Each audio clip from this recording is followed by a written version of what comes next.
What's up guys, Charles here with Battle Ready Arms. I just want to do a quick video on disassembling a Glock lower.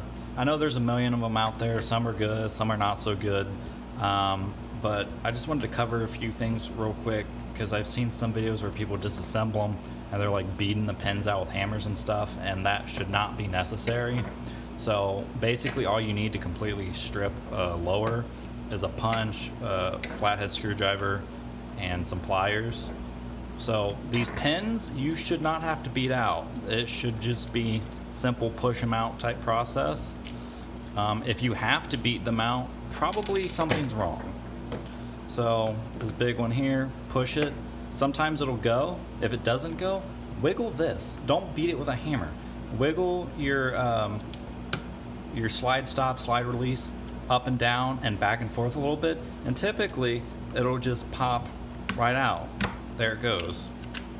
Not something you need to beat on, and as a matter of fact you risk potentially damaging something beating it. So at this point I like to take a little flathead, pry this up, and then there you go. It's all stripped except for the mag release. There's a little spring in there. I don't know how well you can see it. I guess you can't really see it all that well. The light's not really shining in there. But anyway, you can take your flathead, just put it behind that little spring, push it forward, and twist it a little bit, and it'll pop. There, you can kind of see the top of it popped out there. And then at this point, a lot of people I see like try and pull the mag release out, which on the Gen 3 is real easy. On a Gen 4, it's not so easy because of the fatter release, it gets caught up.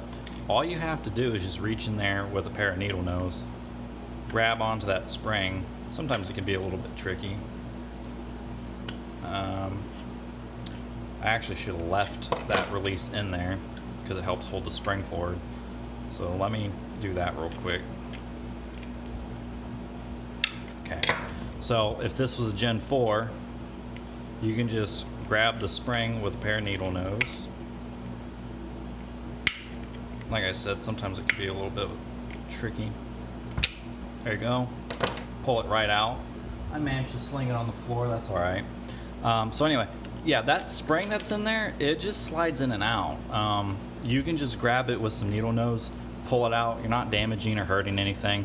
When you want to put it back together, slide your mag release in, take your needle nose, grab the spring, push it back in the hole, seat it all the way down, and then take your needle nose and slide it over and pop it back in behind the mag release, and you're good to go.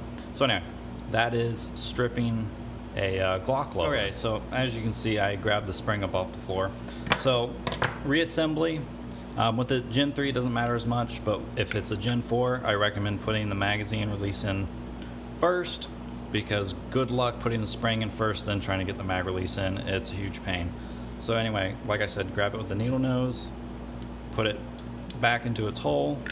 Now, I screwed it up. There we go. Now I'm going to take the needle nose and just press it down. Take the screwdriver, slide it over, pops right in. It's working. Take your assembly, put it back in here, and yes, this is a customer's gun, and no, he has not cleaned it.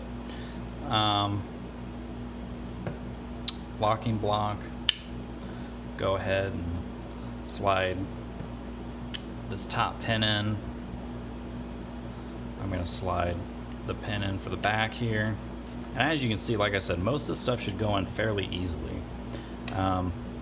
Take your catch, put it back in here, and then just like disassembly, if this isn't wanting to pop in, as you can see it's not popping in, just move this around a little bit. Sometimes you have to lift up on it, sometimes you have to move it back and forth a little bit. There it goes.